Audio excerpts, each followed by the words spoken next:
Амансыздарбы, урматтуу Теңир Толук телекөрүүчүлөр. Адаттагыдай УТРК Нарын каналынын таңкы эфиринде Теңир Тоо таңкы түз берүүсү 1 сааттык өз эфирин баштайт. Сиздер менен амандашып, мен Эсенбек Сталбек уулу жана биздин кесиптештер болмокчу. Андыктан 1 саат бою бизден алкактан алыстабай кызыктуу маалыматтар, жагымдуу маектерге ортоктошуп болуңуздар. Адаттагыдай эфирибиздин көшөгөсүн жагымдуу музыка менен ачып алалы.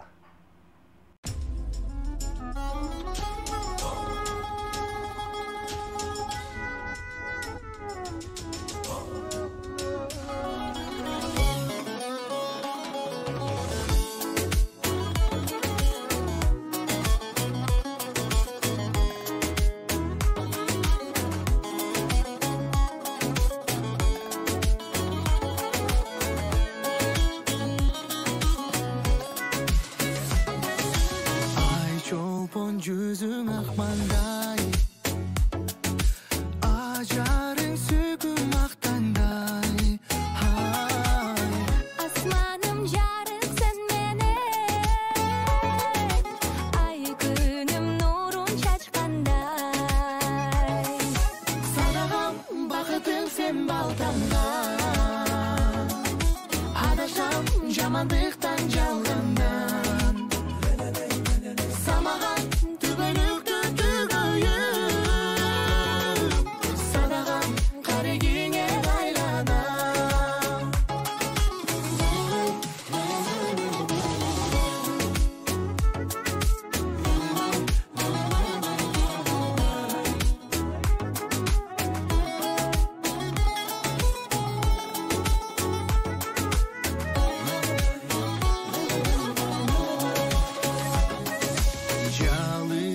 Canға жаққандай, жамалың гүлден açқандай.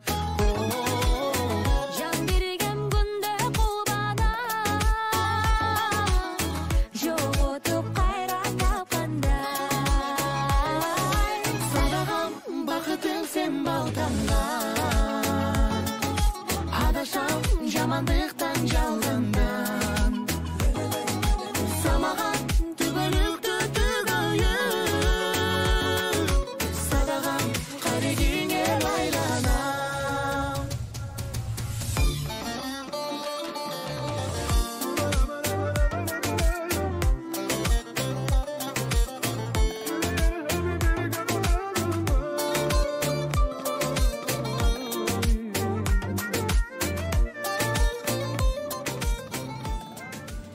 Кандайсың?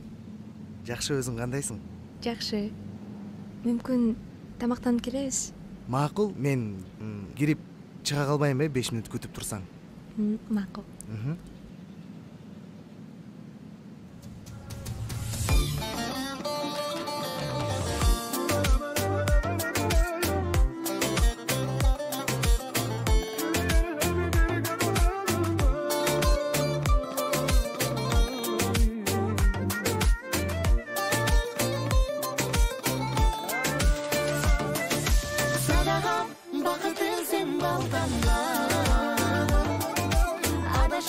Жамандықтан жалғандан. Самаған түбілікті түгейіп, садаған қарегеңе байланам. Садаған бақытың сен балтамдан, адашам жамандықтан жалғандан. Самаған түбілікті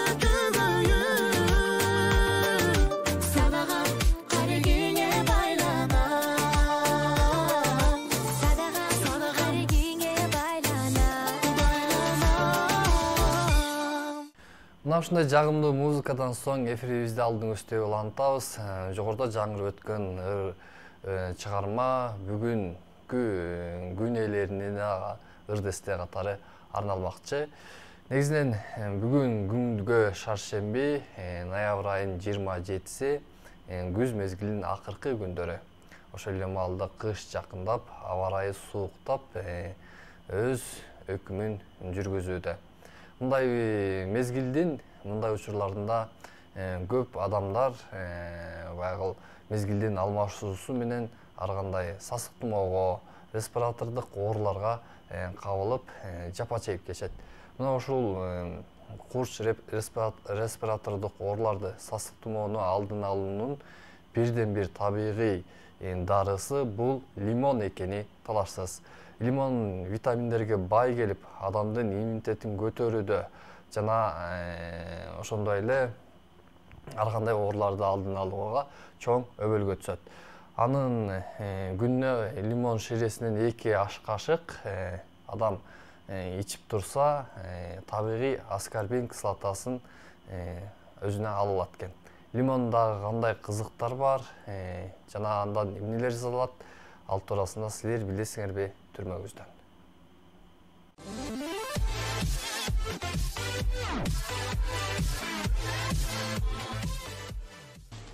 Эгер жашоодо сизге лимон жемиши буйруган болсо, демек андан лимонад суусундугун жазаңыз. А эгер сансыз көп миллион дарагы өскөн бакчаңыз болсо, лимонад заводун салыңыз. Чынында да суусундук кантип жасалат? Суусундук чыгаруунун алгачкы баскычы жемишти мындай сууга жууп алуудан башталат. Эң башкысы жемишти заводдун ичине алып кирүү керек. Завод ичине алып кирүүнүн бул жакшы амалы. Анткени завод ичине жемиштер агып киргенче кири да тазаланып жуулуп калат. Андан соң жарактуусу тандалып алынат.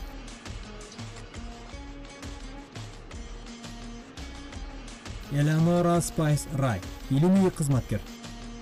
Дүйнөдөгү эң көлөмдүү лимон жемиши 5 килге чейин жетет. Аны сыгуу үчүн өтө чоң, сыгуучу жабдык керек болот. Мисалы унаанын дөңгөлөгүндөй. Кийинки кезек миллиондогон лимон жемишинен сапаттуу суусун ширесин сыгып алуу иши турат. Муну үчүн кенедей шире сыккыч аппараты керектелбейт. Шире сыгуучу зор экстрактор жабдыгы керектелет.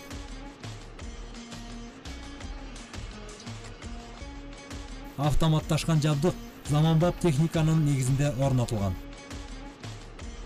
Мына бул зор титан майдалагычка лимон жемиши токтоосуз кирип турат. Ар бир лимон тиштеген тиштер 900 даана жемишти чайнап майдалап сыгып турат. Сыгылган шире жана майда кезеги өз-өзүнчө бөлүнүп агып турат. Этияттык менен кабыктар майдаланып түшүп, ширеси түтүк аркылуу керектүү челекке куюлат. Кийинки кезекте ширеси алынгандан кийин анын коюу бөлүгү калат. Мындан лимонаддын кээ бир түрү жасалат. Бирок бул үчүн дагы тазалоо иши турат. Аны мына бул челекке салуу керек. Мунун ичинде көзүнөк чорго бар. Айланган челектин ичинде шире суусу секундасына 25 жолу чайкалып өтөт. Тез айлануудан ширеси агып чыгып, коюланган бөлүгү калып калат. Ал эми коюусу ыргытылбайт. Анткени бул лимондун коюу бөлүгү башка ширелердин даамын чыгарууда керектелет. Бирок кычкылтекти сордуруп алуу менен иш бүтүп калбайт. Бул иштин жарымы гана. Андан ары ширени пастерлөөгө же буулантып тазалоого жөнөтүү керек.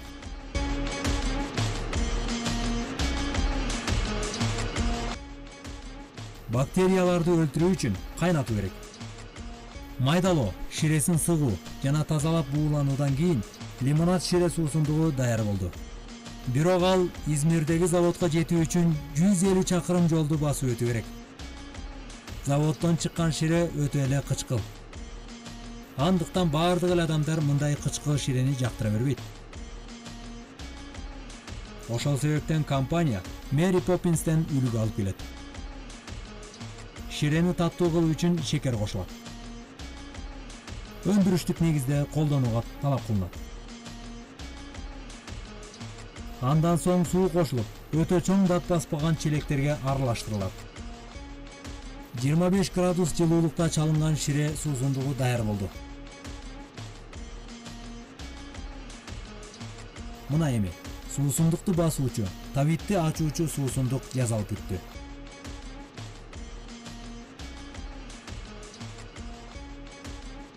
Эми акыркы милдет суусундук керектүү идиштерге коюлуусу үчүн керектүү жерге жеткирилүүсү тийиш.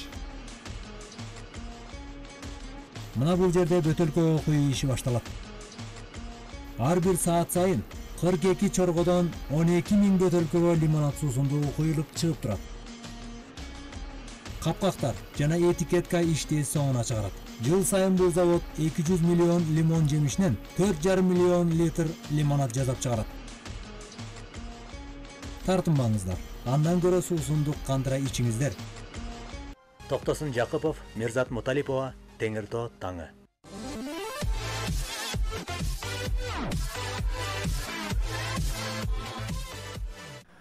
Мына ушу лимондон жогорудагыдай лимонадтар жана суусундуктарды даярдоодон сырткары дагы ашканага жана таттууларды, даамдарды жасоодо колдонуп келет. Ошондой эле бул цитрус өсүмдүгүнүн жанагындай макро жана микро элементтерге бай келип, адам ден соолугуна тийгизген пайдасы абдан чоң.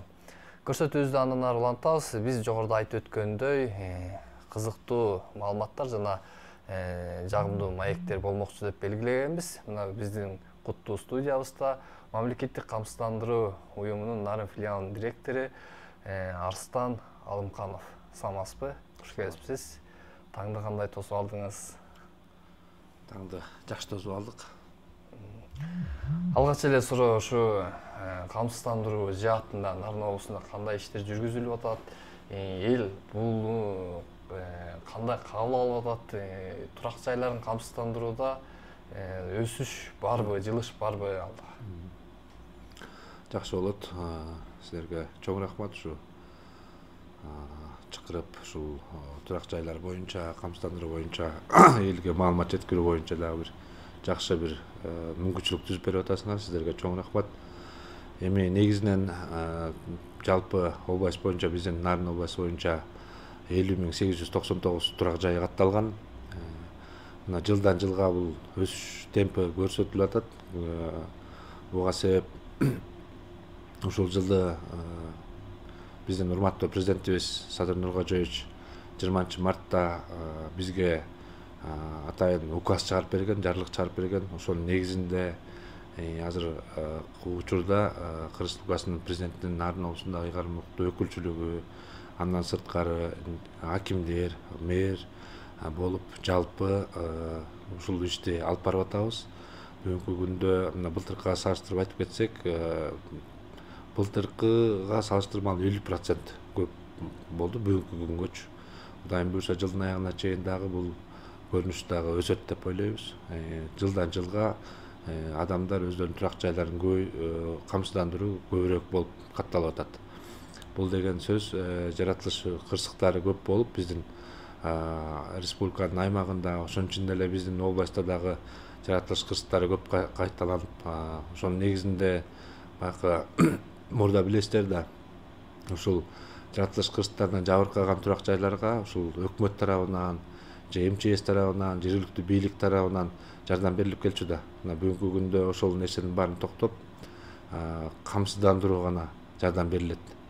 Азыркы учурдачы мурдакынын баары токтолуп, азыркы учурда камсыздандыруу гана жардамга келет дагы, ошол акчаларын берип жана үйлөрүн оңдоп алышат да. Ошондуктан камсыздандырууга да элибизге дагы бул нерсе маанилүү болуп, камсыздандыруу көбүрөөк болуп аткан ошондон болуп атат да. Эми негизинен жалпылап айтып кеткенде бул биздин азыр көрсөткүчтөрүбүз азыраак, бирок деген Кудайым буюрса мына жыл өткөн сайын эмдиги жылдардан, аркы жылдардан баардык толук камсыздандыруудан өтөт деген ишенимибиз бар да. Мына ошо камсыздандыруу жаатында негизинен баягы 5 кол тең эмес да. Кимдир бирөө кайдыгерлик кылса, кимдир бирөө бул шаар жергесинде 1000 сомдон көбүрөөк, айыл жергесинде 1000 сомго чейин жетпейт эмеспи? Бул акча аз болгону менен ошого деле бул акча мага кайра кайтып келмек беле, бунун пайдасы деле жок деген жарандар жок эмес да. Анан бул негизинен анын салымы дагы бир башка бирөөнүн турак жайынын туруп калышына түрткү берсе керек. Туура айтасыз. Бул нерсе негизи кыргызда айтат эмеспи, ашар жол менен депчи. Анан эми бул нерсени мисалы үчүн чет мамлекетте камсыздандыруу аябай жакшы жолго коюлган экен да. Ал жакта мисалы үчүн баардык ар бир адам өзүнө өзү гана туруш керек да. Баардык мүлкүн камсыздандырып жашаш керек да. Бизде болсо, Кыргызда болсо, биздин өзүбүздүн менталитетибиз да ошондой экен. Мисалы үчүн эң биринчи эле байлык бул адамдын десиолугу, андан кийинки эле байлыгыбыз ошо үй жайыбыз болуп атат да, турак жайыбыз. Мына ошол турак жайды биздин элибиз өзүбүз мына үйлүү жайлуу болгондон ошону жылуулап, оңдоп, чоңойтуп, жылдан жылга акчабыздын башчасы эле ошону оңдоп түздөп отурабыз да.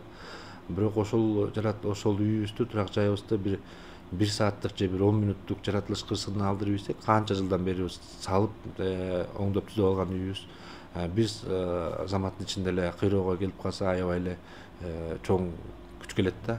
Ошондуктан камсыздандыруу керек деп ойлойбуз. Анан сиз айтып кеткендей, бул жанагы шаар жергесинде 1200 сом шаардагы турак жайлар үчүн. Ал эми айылдагы турак жайлар үчүн 600 сом. Биздин кепилдигибиз айыл жергеси 500 000 сомго чейин болот да. Айырмасын көрүп көрсөңүз, мисалы үчүн 600 000 сом азыр эмне менен гана чектебесек болот, кичинекей акча болуп калды да. Инфляциянын өсүшү менен бул кичинекей акча болуп калды. Бирок ошого карабастан биздин өкмөттүн токтомуна ылайык ошол 600 сом менен айыл жергеси бекилген. Ошол менен эле келет да. Азыр мисалы үчүн кичинекей акча болуп атпайбы? Бирок жанагы башында да айтып кеттим, ашар жол менен деп. Сиз айткандай канча киши акчаларын чогултуп туруп ошол бирөөнүн башына келген запкыга, мисалы үчүн турак жайдан айрылып калса, же болбосо турак жайына зыян келсе, ошого жардам берүү болуп калып эсептелет да. Бул нерсе ашар жол менен деп да айтсак болот. Андан сырткары жана шаар жергеси 1200 сом деп атабыз. Биздин кепилдик берүүчү акчабыз 1 миллион сомго чейин болот да. Анан эми бул жерден жаратылыш кырсыгы ар кандай болот да. Мисалы үчүн шамал болот, же болбосо жер титирөө болот, же болбосо сел болот, ар кандай же өрт болот дегендейчи. Анан ошолордон ар кандай немелер болот. Мисалы үчүн шамал болгон учурда тамдын баарын эле алып кетпейт ал. Чирдараны эле алып кетет да. Ошого мисалы үчүн айыл жергесинде 500 000 сом каралган болсо, ошонун 10% 50 000 сом. Ошол 50 000 сомго каралып 50 000 сом төлөнүп берилет да. Мындайча айтканда ошонун чырдагынын жарымын алып кетсе 25 000 сом, же 4төн 1 бөлүгүн алып кетсе 10 000 сом, 15 000 сом деген сыяктуу ошондой. Ошол 50 000 сомдун ичинен жанагы биз берип аткан кепилдик алып аткан 500 000 сомдун 10%-ин ичинен кетет да бул нерсечи. Анан эми жана 600 сомго мисалы үчүн айыл жергесинде турак жайларга бул жерде чоң кичинесине каралбайт. Чоң тамбы, кичинекей тамбы, эмне менен салынганына каралбастан ошол үйдө адам жашап, үй бүлө жашап турган үй болсо биз аны камсыздандырып беребиз да, сөзсүз камсыздандырып беребиз. Мына ошо быйылкы 2024-жылдын башында, жаз айларында облус аймагында бир катар табигый кырсыктар катталды. Деги эле ушул жыл ичинде канча адамга ушу камсыздандыруу уюму тарабынан көмөк көргөзүлдү, кайсы жерлерде ушу табигый кырсыктар катталды, кайсыл сел жүрдү же шамал болду, ошолор боюнча маалымат берсеңиз. Бул боюнча маалымат берип кетсек, Ат башы районунда жай айларында катуу шамал катталып, 100дөн ашык үйдүн, коро жайдын, чырдактардын шамал алып кеткен. Бул анан бизге камсыздандырылганы 15 үй болгон. Ошол 15 үй өзүнө жетчүдөй ошол өлчөнүп чыккан акчаларын алып камсыздандыруудан өтүп коюшкан да убагындачы. Анан алар ошол 15 үй алышты. Андан сырткары селден, куланактан бир үйүбүз жабыркаган, ал алды. Жалпы 17 турак жай, быйылкы жылга 17 турак жай жардам алды Нарын областында. Андан сырткары мамлекеттик имараттар, автоунаалар камсыздандырылган, ошолордун баарына тең жардамдарын алышып, өздөрүнүн акчаларын алышты. Жогоруда айтып өттүңүз, 100дөн ашык үйдүн чатырын алып кетти, ошонун ичинен 15 эле турак жайга аныкталды. Эми бул камсыздандырууда 100дөн ашык болсо, анын ичинен 15 эле камсыздандырылган болсо, бул аз эмеспи көрсөткүч эми? Бул 100дөн ашык үй камсыздандырылбаган үйлөр да. Анын ичинде эми коро жайлар да бар. Бул биздин жанагы 600 сомго айыл жеринде үйлөрдү камсыздандырып аткан турак жайдын өзү гана кирет да. Коро жай жана башка хозпостройкалар кирбейт бугачы. Аларды камсыздандырып койсо болот, бирок ал ыктыярдуу түрдө да. Коро жайын, мисалы үчүн ар бир жаран ойлоnuшу мүмкүн да өзүнүн колундагы мүлктөрүн камсыздандырып койгончу, мисалы үчүн өзүнүн үйүн камсыздандырып атат, андан сырткары короо жайын же машинасын же дагы башкаларын камсыздандырып койгонго мүмкүнчүлүктөрү бар. Бирок ошо турак жайынан башкасы ыктыярдуу түрдө болуп атат да, ыктыярдуу. Кааласа кылат, каалабаса жок болуп атат. Ал эми турак жай болсо милдеттүү түрдө өтүш керек да. Мына ошонун ичинен 15 турак жай гана милдеттүү түрдө өткөн да, калгандары өткөн эмес да. Эми анын ичинде көбүнчөсүндө короо жайлары, баягы складтарыныкы, короолорунуку шифрларын алып кеткен да. Эми жарандык коргоонун комиссиясы бар. Ар бир райондо, областта жарандык коргоонун комиссиясы бар. Ошолор иштеп, ошончо үйдүн списогун алышкан да. Мына ушу үйдүн аз камсыздандырылышынын дагы бир себеби ошо айыл жергесиндеги турак жайлардын көбүнчөсүнүн документтери туура эмес же жок болгон себеп эмеспи? Бул да себеп болот. Себеби биз баягы ушул документке көп көңүл бурбай, айыл жергесинде көп адамдардын турак жайларынын документтери жок да. Баягы биринен бири сатып алып, же болбосо ар кандай нерсе болуп баягы убагында токтом негизинде менчикке чыгарып алып, бирок техпаспортторун албай, ошол документтери дагы аябай кедергисин тийгизип атат да. Мүмкүн ошол документтер жок дагы көп болуп атат. Ал эми жана жогоруда айтып өттүңүз, ошо ыктыярдуу түрдө автоунаасын жана мүлкүн камсыздандырса болот деп. Ошо мамлекеттик камсыздандыруу уюмуна автоунааны кандай камсыздандырылат? Ошол эле маалда жеке менчик компаниялар да камсыздандырып атышат. Өткөндө бир маалымат уктуп элек, ушу автоунааны сатып алып аткан жаран дагы сатуучу дагы камсыздандырат экен. Ушул боюнча маалымат берсеңиз. Бул боюнча эми ОСАГО деп коет, обязательное страхование гражданской ответственности автовладельцев депчи. Айдоочунун жарандык жоопкерчилигин милдеттүү камсыздандыруу деген мыйзамыбыз бар. Ал 2015-жылы эле кабыл алынып мыйзам өзү. Анан ар кандай себептер менен күчүнө кирбей иштебей келген. Мына быйылкы жылы былтыр март айында токтом чыккан. Юридикалык жактар жана чет мамлекеттик автоунааларга ошол ОСАГО полису жок болсо штрафтар салынат деп чыккан да. Мына ошонун негизинде бүгүнкү күндө биз чет мамлекеттик машиналарды жана юридикалык ошол мекемелердикин жана башка юридикалык жактардын автоунааларын камсыздандырып келебиз бүгүнкү күндө. Бирок азыр айтылып атат, мына 1 январдан баштап күчүнө тиги башка элге дагы жалпы эмелерге дагы штраф салынат депчи. Себеби башында айтып өтпөдүм, бул мыйзам күчүндө турат, иштеп атат. Жана сиз айтып кеткен сатууда дагы, сатып алууда дагы камсыздандырыш керек деген буга дагы токтом чыккан. Токтом чыгып ушул унааларда сатып атканда, переоформление болуп атканда ошол жерден страховканы берүү башталган болчу да. Андан кийин ал кайра токтоп калды. Мына 1 январга такалып атат да. 25-жылдын 1 январынан баштап уже ар бир кишинин кыймылдуу мүлкү камсыздандырылбаса штрафтар салынат. Муну болсо баягы элибизге туура түшүндүрүп кетейик. Бул жарандык жоопкерчилик деп айтылат. Мисалы үчүн айдоочу ар кандай болуп кырсыктап, мисалы үчүн алдындагы башка бирөөнүн машинесин сүзүп алса, же башка бирөөнүн малын, же башка бирөөнүн үйүн, же дагы бир мүлкүн сүзүп алса, экинчи тараптынга ал бүгүнкү күндө ошол мыйзам жок болгондугуна байланыштуу ошол айдоочулар аны да төлөп, же болбосо ар кандай сот процесстерине кетип, адамга мындай кыйынчылыктар көп болуп келүүдө да. Ал эми ушул мыйзам күчүнө кирген эгер ошол менен камсыздандырылган болсо, эртеңки күнү ошол машинеси менен барып башка бирөөнүн машинесин, же болбосо дагы бирөөнүн адамдын өмүрү кымбат болот, ошолорду сүзүп алган болсо, ошол сүзүлгөн нерсени ошол айдоочунун жоопкерчилиги катары биз төлөп беребиз да. Биз төлөп беребиз. Ошондо эки тараптын сүзүп алган автоунаасындагы жабыркаган жок, андай болбойт. Бул деген айдоочунун жарандык жоопкерчилиги болуп аткандан кийин өзүң айдап бараткандагы жоопкерчиликти гана камсыздандыруу да. Сен ал өзүнүн машинесин төлөнбөйт. Бул жерден ал ыктыярдуу камсыздандыруу деп коебуз, каска деп коет. эгерде адамдар ойлонуп туруп өзүнүн машинасын дагы ыктыярдуу түрдө камсыздандырып жана милдеттүү түрдөгүдөн өткөрүп койсо экөөнүн тең, сиз айткандай экөөнүн тең төлөп берилип калат андачы. Өзүнүн автоунаасына төлөп беребиз, экинчи жактыкында төлөп берилип калат да. Жыл жаңыргандан баштап милдеттүү түрдө баардык чыгаандарга деп калдыңыз. Ошо АСАга. Эми ушул камсыздандырууда машинанын жылы, автоунаалардын жылы каралабы? Бул жерден машинанын жылы каралбайт. Бул жерде машинанын объему каралат, кубаттуулугу каралат да. Мисалы үчүн бул мындай да. Бул риск да.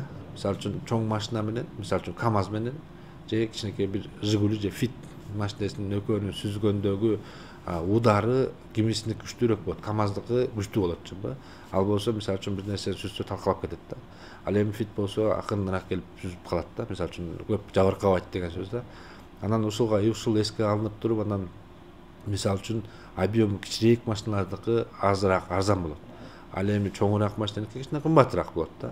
Ошого жараша. Ал эми ошол жерден дагы мисалы үчүн мисалга алганда бир 2 кубка чейинки машина болсо, 1680 сом бул биздин базовый тарифибиз. Ага коэффициенттер кошулат дагы, анан ошо где-то 1700-дун тегертесинде болот да. 1700, 100, 2000 сомго чейин болот. Ага дагы айдоочулардын санына жараша болот. Мисалы үчүн 2 адам айдайт, же бир машинаны 3 адам айдайт, же болбосо 3 адамдын ичинде ошол айдоочулук стажысы эң аз 3 жылга чейин болсо, аныкы да көбөйүп кетет, мисалы үчүн кичине көбүрөөк болот да. Ошого жараша өзүнүн коэффициенттери бар, ошол колдонуп туруп мындан чыгат. Анан эң негизгисинен ошол эң чоң объемдогу машина болсо дагы бир жеке жактарга 4000 сом тегертесинде болот бир жылга. 3,5-4 сом тегертесинде эле болот да. Анан ашып кетпейт. Мына ушул АСАга камсыздандырууну жана бир кезде техосмотр деп техпаспортко жазылып маалымдалчу эмес беле. Бул кандай өзүнчө бир кагаз берилеби же бир базага түшөбү? Аны кандай көзөмөлдө жүргүзүлөт? Бул болсо эми жол кыймылын көзөмөлдөө коопсуздугун камсыздоо кызматкерлери көзөмөлдөшөт бул. Эгерде үй машиналарын камсыздандырбаган болсо, ошол жанагы жол кыймылын коопсуздугун камсыздоо кызматкерлеринде атайын өздөрүнүн перечень документов бар. Ошол документтердин арасында азыр водительде, мисалы айдоочуда техпаспорт, право болуш керек азыркы учурда туурабы. Ошол январдан баштап обязательный түрдө страховой полис да болуш керек. Биз берген страховой полис да болуш керек да. Ошол үчөө тең болсо, анда эчтеке нарушение болбогон болот да. Эгерде камсыздандыруудан өтпөгөн болсо, анда штрафтар ушул жол кыймылын коопсуздугун камсыздоо кызматкерлери тарабынан салынат да.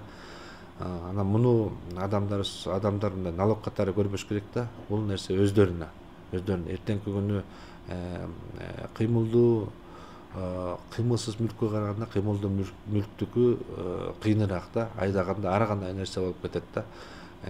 Кээде шашып кетет, кээде болсо ар кандай нерселер болуп кырсыкка учурашы мүмкүн. Ошол учурда башка бирөөнүн машинасын сүзүп алса, же башка бир адамды сүзүп алса, ошонун аларды төлөш үчүн өзүнө дагы башка акча булактарын издеш керек адам.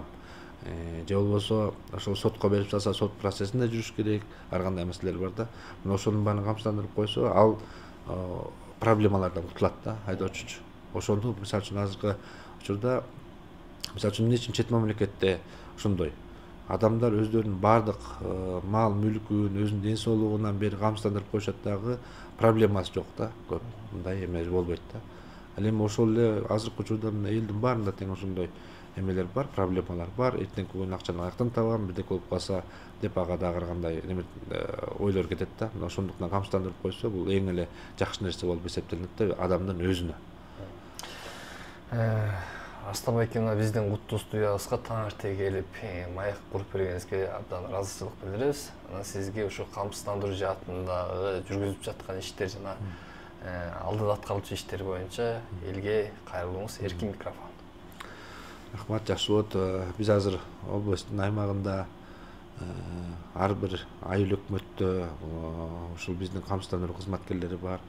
Андан сырткары айыл башчылар, ар бир айылга коюп атабыз. Мына Кудайым буйрса, могу декабрь айынан баштап бизге Кыргыз почтасы дагы кызматка келет. Биз менен чогуу кызматташып, алардын дагы ар бир айылда кызматкерлер бар да. Ошолор аркылуу да биз турак жайды жана автоунааларды камсыздандырууга болот да. Анан эми элибизге айтарыбыз ошол турак жайын, ошо автоунааларын камсыздандырып коюш керек да. Эң негизгиси мына жаратылыш кырсыктары күндөн күнгө болуп атат. Мына биз ушуну 2017 жылдан бери эле иштеп келатабыз да, ошондон бери байкап келатабыз да. Жаратылыш кырсыктары бир 10 мүнөттүн ичинде эле болуп кетет экен. Катуу жаан жаап туруп эле селдер болуп, аябай көптөгөн үйлөрдү талкалап кетип аткан учурлар катталып атат да. Көрүп келатабыз да. Мына ошол нерсени жарандарыбыз жакшы жакка буруп өздөрүн 600 сом экен айыл жергесинде, 600 сом менен азыр эмне менен гана ченесек аздык кылат да. Ошол мисалы үчүн ар бирибизде чөнтөк телефондорубуз бар. Мисалы үчүн ошого интернет салсак эле 500-600 сом кетет. Ошол үйдө мисалы үчүн атасы, баласы, кызы же бала бир болсо 4 кишиге кетет, 2000 сом айына кетирип атабыз мисалы үчүн интернетке эле. Ал эми ошол канча жылдан бери салып, канча жылдан бери жасап алган үйүбүздү ошол 600 сомду аябашыбыз керек болуп атат да. 600 сомду аябай камсыздандырып коюш керек да. Эртеңки күнү бирдеке болуп кетсе, жаратылыш кырсыгы болуп кетсе, мен дагы жардам алам деп адам өзүнө уверен болуш керек болуп атат да. Ошого мен да элге айтып кетет элем, ошо үйүңүздөрдү, машина автоунааңыздардын баарын тең камсыздандыруу уюмунан камсыздандырып кетишиңиздер керек да, камсыздандырышыңыздар керек. Мына сырткары бизде азыр мындан сырткары да 15тен ашык частный компаниялар бар. Ошонун ичинде мамлекеттик жана турак жай боюнча биздики гана да. Башкаларда жок, бизге гана камсыздандырылабыз. Чоң рахмат, таң эртеге келип бизге кызыктуу маалыматтарыңыз менен бөлүшкөнүзгө. Бизде бүгүн мейманда мамлекеттик камсыздандыруу уюмунун Нарын филиалынын директору Арстан Алымкулов болду. Көрсөтүүбүздү алдыңызда улантабыз. Алдыда облус ичинде болуп жаткан урунттуу окуяларды камтыган жаңылыктар түрмөгө.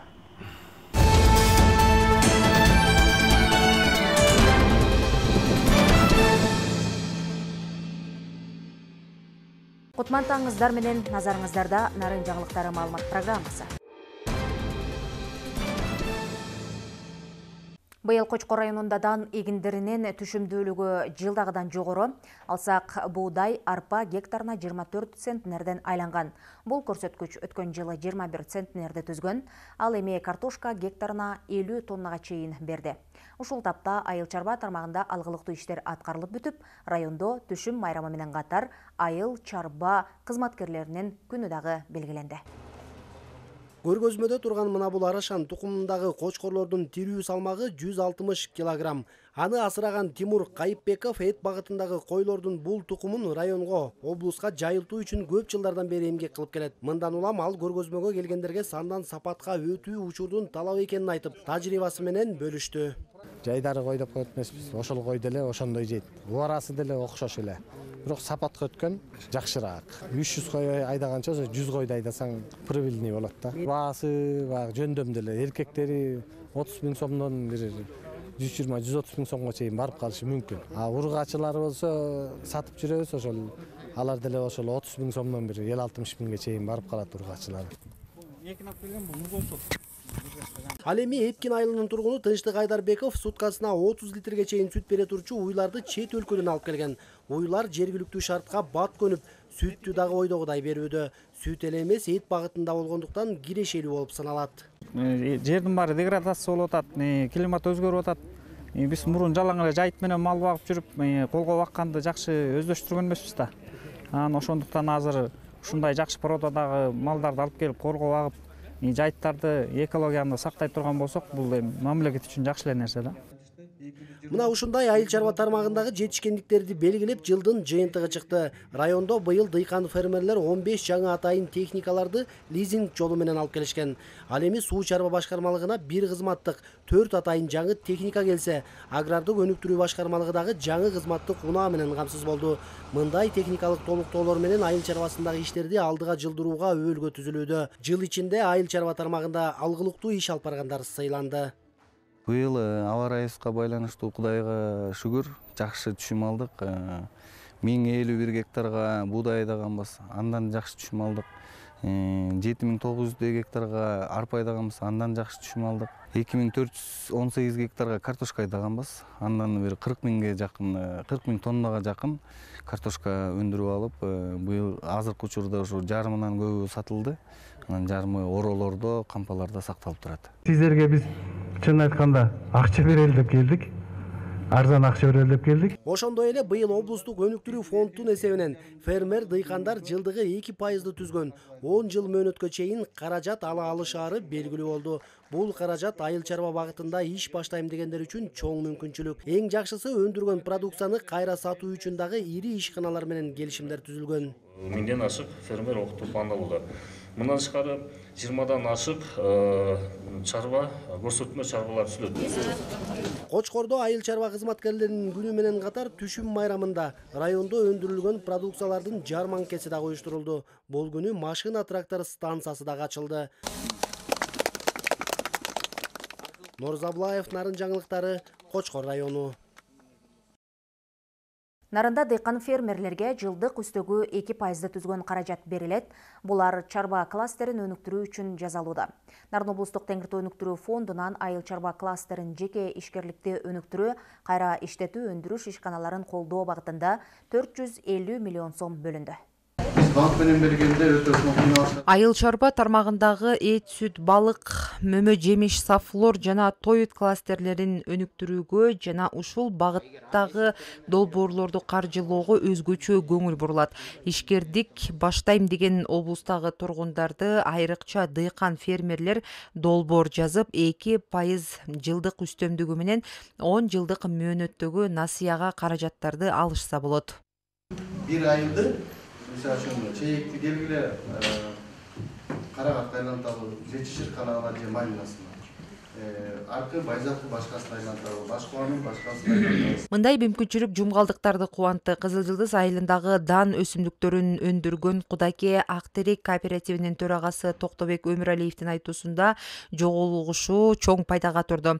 Анткени жерди иштетүүдө дыйкандарга атайын техникалардын көмөгү керек. Мындай арзан насыялардын берилиши менен жерди иштетүү үчүн жаңы заманбап техникаларды алууну пландашууда. Өндүргөн продукциябызды өзүнүн жакшынакай баасында өткөрө турган жерлер менен келишим түзүп өткөрүүгө мүмкүнчүлүк түзүлүп атат. Ошондой эле аларды өткөрүп, аларды багууга да кеңештер берилип, ошолорго да ушундай өкмөт тарабынан кредиттер берилип, багууга бардык шарттар түзүлүп атат. Ошонусу менен бүгүнкү семинар абдан айырмаланып турат. Мына ушундай айыл чарба багытында ишкерлик баштайм дегендер үчүн каражатты кантип алуу, долбоорду кантип даярдоо, кепилдик фондунун мүмкүнчүлүктөрүн кантип пайдалануу боюнча атайын адистер тарабынан элге кеңири маалымат берилди. Ошондой эле балык этти кайра иштеткен ишканалардын өкүлдөрү менен дагы пикир алмашуулар болду. Ишкерлер өндүргөн продукцияны сатып алабыз деп жатат.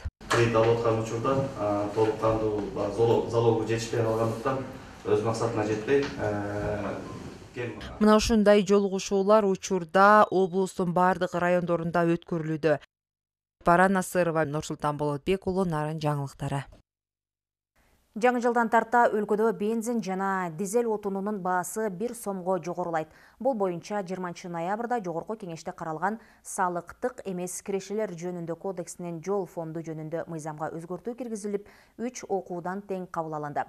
Жогоруда айтылган оттун түрлөрүнөн жыйналган 1 сомдук төлөм өлкөдөгү жолдорду оңдоп түзөөгө жумшалмакчы. Кененирээк кийинки материалда. Келерки 2025 жылдын башы менен өлкөдө бензин жана дизель отунун наркы 1 сомго жогорулайт. Бул боюнча 20 ноябрда жогорку кеңеште каралган салыктык эмес кирешелер кодексинин жол фонду жөнүндө мыйзамга өзгөртүүлөр киргизилип, 3 окуудан тең кабыл алынды. Эл өкүлдөрү тарабынан мыйзамдын долбоору жактырылгандан кийин министрлер кабинети тарабынан демилгеленген. Бул мыйзам долбоору кабыл алынган күндөн тарта коомчулукта кызуу талкуу жаратууда. Тагыраагы жарандардын айрым бир бөлүгү бул долбоорду колдошсо, айрымдары ага каршы пикирин айтышууда. Каражатты эгер ошол түшкө турган 1 сомдон өтөлсө, жолду оңдоса, анда эл макул эле болот. Монете трейдердин жол ремонттоонун эме чечиши. Жол фондуна 1 сомдон ошол канча көп да, бизде население көп, калк көп дегендей. Ошондон кошулса биздин жолдорубуз да сапаты оңолот. Биз муну туура түшүнүү менен кабыл алышыбыз керек. Мындан бир коркунучтуу же какой-то бир кылмыштын белгилери көрүнбөйт. Анан бул туура эле го дейм. Туура эле болуш керек.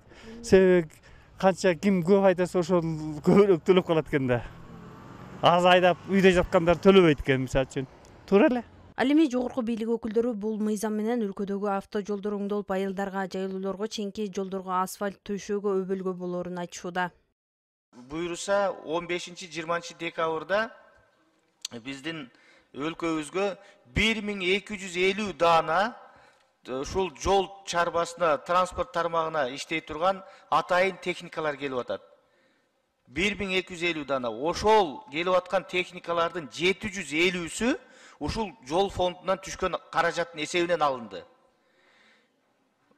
Бул бир. Экинчиси, буйруса 27 жылдан тартып ушул жол фондусунан түшкөн каражаттардын негизинде бардык айылдарга, жайлоолорго кеткен жолдорго чейин бүт асфальт төшөлөт. Мына бюджеттен акча бөлүнбөйт, бүт асфальт төшөө, жолду оңдоо иштери жол фондунун акчасынан кетет.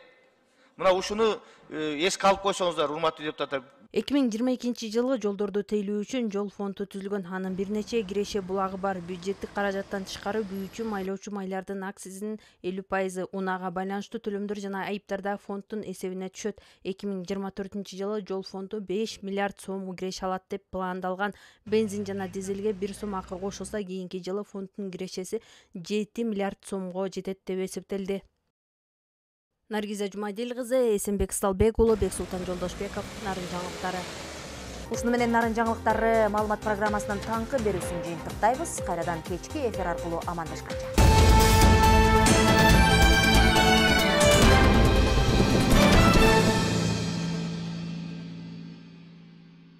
Көрүп жаткансыздар Теңир Тоо таңы таңкы түз берүүсү. Көрсөтүүбүздү алдыңызга улантабыз. Дүйнөлүк сүрөтчүлөрдүн бири сүрөт бул көз менен көргөн поэзия деп баса белгилеп кетиптир. Чындыгында сүрөттө ошо адамдын жан дүйнөсү жана коомдогу көрүнүштөр, табияттын кооздугу кагаз бетине кыл калем менен түшүрүлүп, не деген көркөмдүктү, соолукту тартуулайт. Мына ушул сүрөт өрнөөрүн өздөштүрүүдө кандай эмгектер талап кылынат, ал үчүн эмнелерге көңүл буруш керек, ал туурасында алдыда кененирээк. Темабыз пейзаж тартуу. Пейзаж тартуу боюнча билесиңерби? Билебиз, Пейзаж бул сүрөт өнөрүндө жаратылыш көрүнүшүн чагылдырган жанр. Ал белгилүү бир жаратылыш, табият көрүнүштөрүнөн, ошондой эле сүрөтчүнүн кыялдануусунан алынат. Дал ушул сүрөтчүлүктөгү пейзаж жанрындагы окуучуларга сабак өтүп жаткан Жеки Үсеке кызы табияттагы кубулушту сүрөт аркылуу ачып берүү үчүн балдарга калемди кантип кармагандан баштап тартып жаткан нерсенин кайсынысына көңүл буруу керектигинен бери үйрөтөт. Мен Нарын облустук балдардын билим берүү борборунда 98 жылдан бери көркөм өнөр сабагынан балдарга сабак берип келем. Буга чейин ушу менин балдарым көп облустук, шаардык, республикалык, эл аралык сыйлыктарга ээ болушту. Ошондой эле сүрөт иримине азыркы учурда кызыккан балдар абдан көп. Көбүнчө 1-2-3, 6-7 класска чейинки балдар кызыгып көп келишет. Бүгүнкү күндө биз сүрөт тартуу менен эле чектелбей, азыркы мезгилдин талабы болгон салттуу эмес сүрөт тартуу техникасындагы түрлөрүн биз программабызга кийирип алдык. Бул салттуу эмес сүрөт тартуу техникасына балдар абдан көп кызыгышат экен. Бул жерде биз гратаж техникасын, туздуу камыр менен иштөө, монотипия техникаларын дагы жакшы өздөштүрүп келдик. Аталган борбордо иштеп келе жаткан каарманыбыз бала чагынан бери кыялданып ишке ашырган өнөрүн өсүп келе жаткан жаш муундарга үйрөтүп, таланттарын такшалткысы келет. Анын тилегине жараша сүрөт иримине кызыккан өспүрүмдөрдүн саны да карбын. Ушул техникалар менен биз жылдын аягында, май айында ушу балдардын бир жыл бою жасаган эмгектерин сатыкка коюп, ярмарка уюштурабыз жана көргөзмө уюштурабыз. Мында балдарга көп стимул болот экен да, себеби өздөрүнүн колу менен жасаган буюмдарын, белектерин, андан тышкары тарткан сүрөттөрүн сатышат.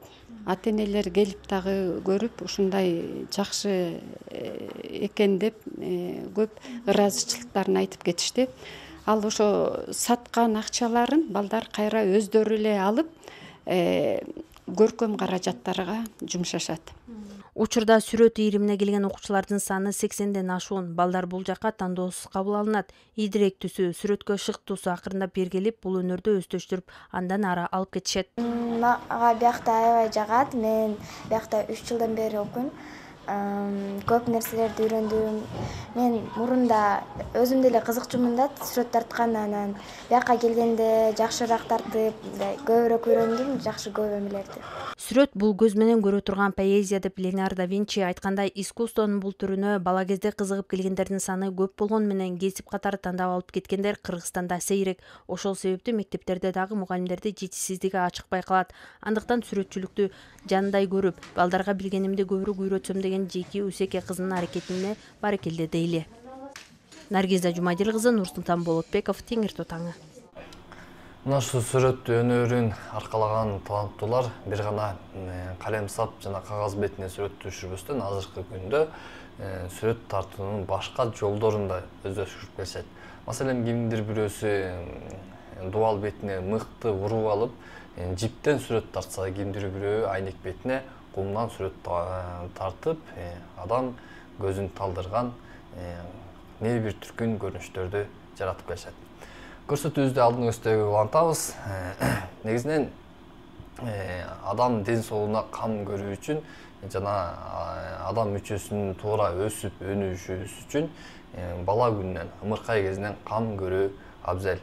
Мына ушул жаатта жаш ата-энелерге адистер жаш ымыркайдын ден соолугуна кам көрүүдө эң биринчи анын денесине укалоо, массаж жасоо керектигин эскертип келишет. Бирок ошол эле учурда массаж жасоодо адистердин жана дарыгерлердин кеңешин алуу абзел. Бул массаж жасоо ымыркайдын кан айлануусун жакшыртып, дене мүчөсүнүн туура өсүшүнө чоң өбөлгө түзөт экен. Укалоонун дагы кандай кызыктары бар, кандай пайдалуу жактары бар, ал туурасында кененирээк алдыдагы мүнөттөрдө.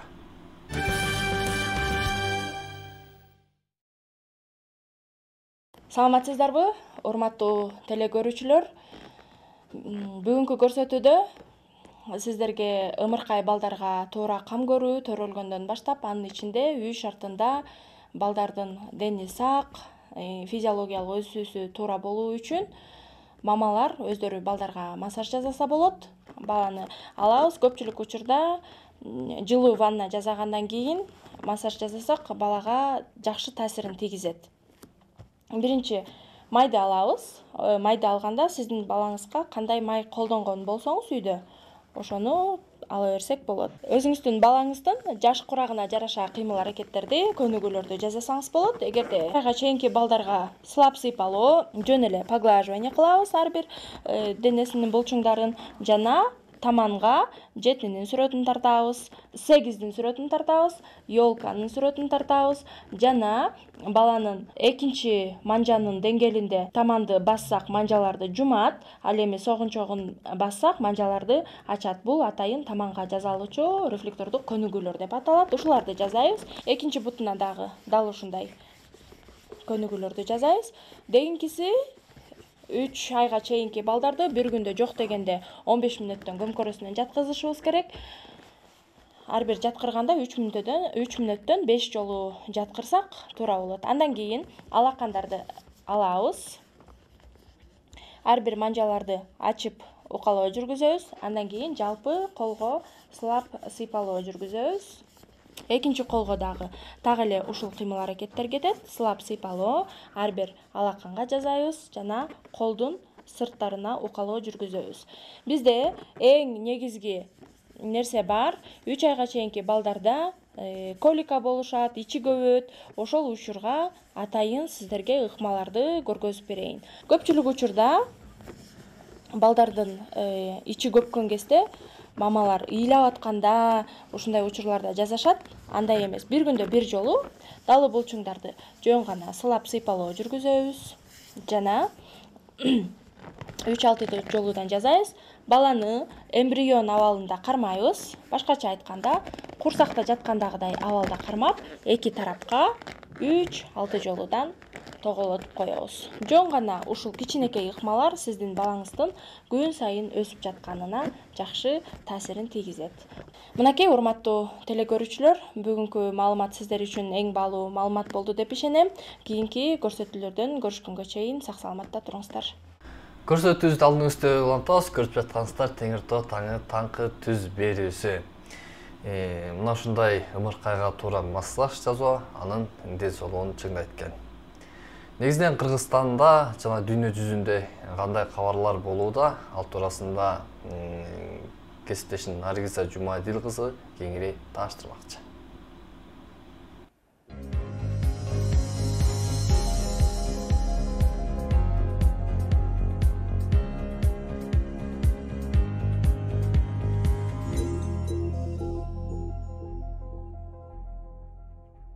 Бишкекте оор атлетика боюнча эл аралык мелдеш башталды. Бишкектеги Газпром спорт комплексинде оор атлетика боюнча 36-чы эл аралык мелдеш башталды. Бул тууралуу Дене тарбия жана спорт департаментинен билдирди. Мелдеш оор атлетика боюнча Москвада өткөн Олимпиада оюндарынын жеңүүчүсү, дүйнөнүн 4 жолку, Европанын 2 жолку чемпиону Каныбек Осмоналиевдин 71 жылдык мааракесине арналган. Мелдешке Кыргызстан, Казакстан жана Өзбекстандан келген 140 ашык спортчу катышууда.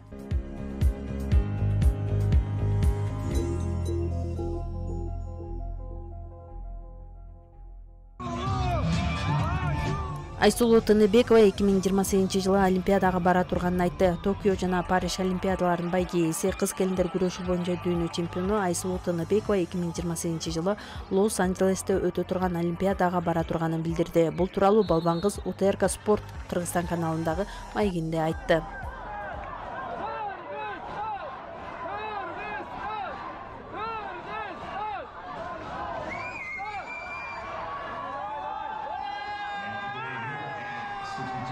Спорттук карьерамда бир эле медаль, Олимпиаданын алтыны гана жок, калган байгенин баары бар. Ар бир спортчунун Олимпиададан жеңиш менен кайтуу кыялы бар. Чемпион болгондогу сезим башка, аны эч нерсе менен салыштыра албайсың. Сен кайра-кайра ошол жеңишти сезиш үчүн кайра күрөшкүң келет, дейт ал.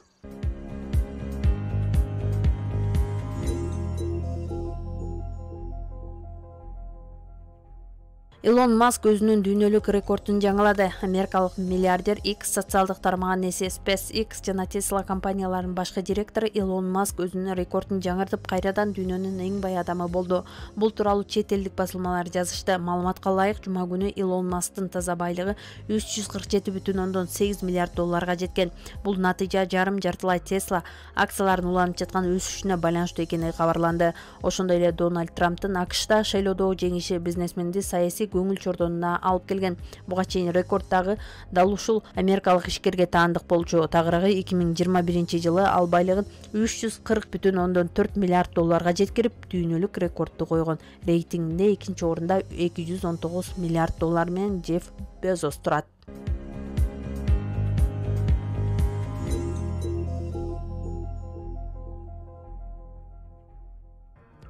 Кыргызстандын калкынын саны 7,3 миллионго жетти. Кыргызстандын туруктуу жашаган калкынын саны 2024-жылдын январь-сентябрь айларында 91,7 миң адамга көбөйгөн же 1,3% өстү. 1-октябрга карата калктын саны 7,254 миң адамды түздү. Бул тууралуу Улуттук статистика комитетинин маалыматында айтылат. Калкты жана жарандык абалдын актыларын каттоо департаментинин маалыматы боюнча үстүбүздөгү жылдын январь-сентябрь айларында жарандык абалдын актыларын каттоо органдар тарабынан 107,9 миң ымыркай катталган же 1000 кишиге 20 туура келген, же 24,2 миң каза болгондор, же 1000 кишиге 4,5 адам туура келет. Жыйынтыгында калктын өсүшү 83,7 миң адамды же 1000 кишиге 15,5%ды түздү. Наргиза Жумадил кызы, Мирзат Муталипова, Теңир Тоо таңы.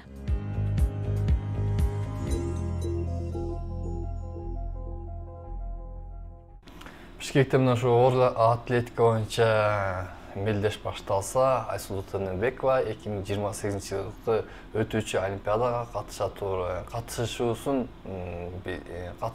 турбасын билдиргени боюнча маалыматтар камтылды. Ал эми көрсөтүүбүздө алдыңызда улантабыз. Негизинен биз жашап жаткан ааламда, ошол эле учурда биздин ден соолугубузда, дене мүчөбүздө дагы кызыктар арбан. Айталы дегенибиз, адамдын туура тамактануусу анын ден соолугунун чың болушуна жана шайма-шай жүрүүсүнө чоң өбөлгө түзөт экен. Туура тамактануу деп калдык. Адам күнүнө канча жолу тамактаныш керек, күнүмдүк тамак ашында эмнелер болуш керек, ал туурасында алдыдагы кызыктуу маалымат рубрикабызда.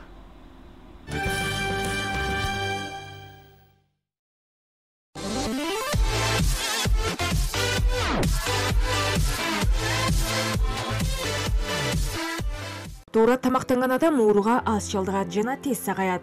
Ичеги карын, жүрөк кан тамыр ооруларын жана башкаларды дарылоо максатында атайын тамактануу режими жана рацион түзүлөт. Тамактануу организмдин ар тараптан өсүшүн жана иреттүү иштөөсүн камсыз кылууга тийиш. Ал үчүн тамак рациону өлчөмү жана сапаты адамдын атистигине, жашына ылайык талап кылынат.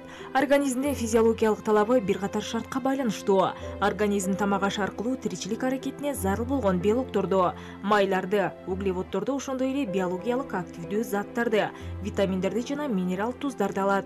Бул жетигил тамак азыгын сиңирүүдөн бөлүнүп чыккан энергиянын саны бул азыктын калориялуулугу деп аталат. Белоктор тамак аштын маанилүү составдык бөлүгүн түзөт. Тамак ашта белоктордун жетишсиздигинен организм жугуштуу ооруларга туруктуулугун жоготот. Кан пайда болуу басаңдайт, организмдин өсүшү кечеңдейт. Нерв системасынан боордун жана башка органдардын иши начарлайт. Ооруп айткандан кийин клеткалар көпкө калыбына келбейт. Ал эми белоктордун ашыкча болушуда организмге зыян. Дан жана чанактуу өсүмдүктөр, картошка организмди белоктор менен камсыз кылууда негизги булак болуп саналат. Этте, балыкта экстративдүү заттар болгондуктан анын сорпусу тамак сиңирүүнү жакшыртат. Киши организмде нормалдуу жашоосуна зарыл болгон энергиянын жарымынан көбүн углеводдордон алат. Алар көбүнчө өсүмдүктөн алынган тамак аштарда болот. Айрыкча крахмал түрүндө нанда, картошкада, кант түрүндө кантта, кондитер азыктарында, таттуу жемиш мөмөлөрдө болот. Углеводдор булчуң, нерв системасы, жүрөк, боор жана башка органдардын иштөөсүндө өтө маанилүү. Углеводдор зат алмашуу процессинде да белгилүү роль ойнойт. Бирок кантты жогорку калориялуу тамак аш менен кошо көп жегенде киши семирип кетет. Айрыкча улгайган кишилерге кантты ашыкча керектөөгө болбойт. Тамак аш рационунда углевод белокторго караганда 4-5 эсе көп болуусу керек. Бирок углевод энергияны сарптоого жараша талап кылынат. Чоң киши күнүнө 2 маал кесмелүү, акшактуу картошка же жашылча кошулган тамак ичип, 400-500 грамм нан жана 90-100 граммдай кант жесе жетиштүү болот. Өсүмдүк азыктарында углеводдордон башка да клетчатка бар. Ал ичегинин иштөөсүнө көмөктөшөт.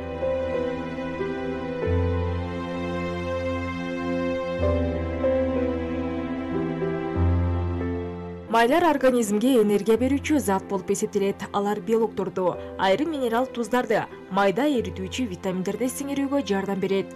Май тамактын даамын жакшыртып, табитти ачат. Майды керектүү кишинин жашына, мүнөзүнө, улуттук өзгөчөлүгүнө жана климаттык шартка жараша болот. Тамакка түрдүү малдын, канаттуунун жана балык, сүт майы, ошондой эле май кошулат. Майдын сапаттык составы белгилүү роль ойнойт. Өсүмдүк майын күнүнө 20-25 грамм тамакка кошуу керек.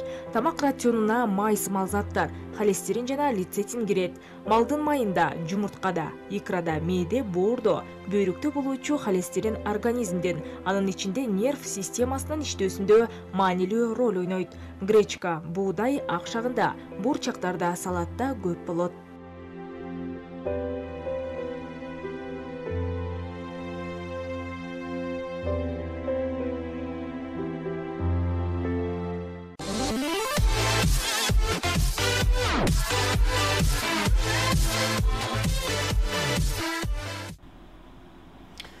Мына ушу менен көрсөтүүбүздү жыйынтыктайбыз. Келерки күндүн таңынан амандашканча сак саламатта туруңуздар.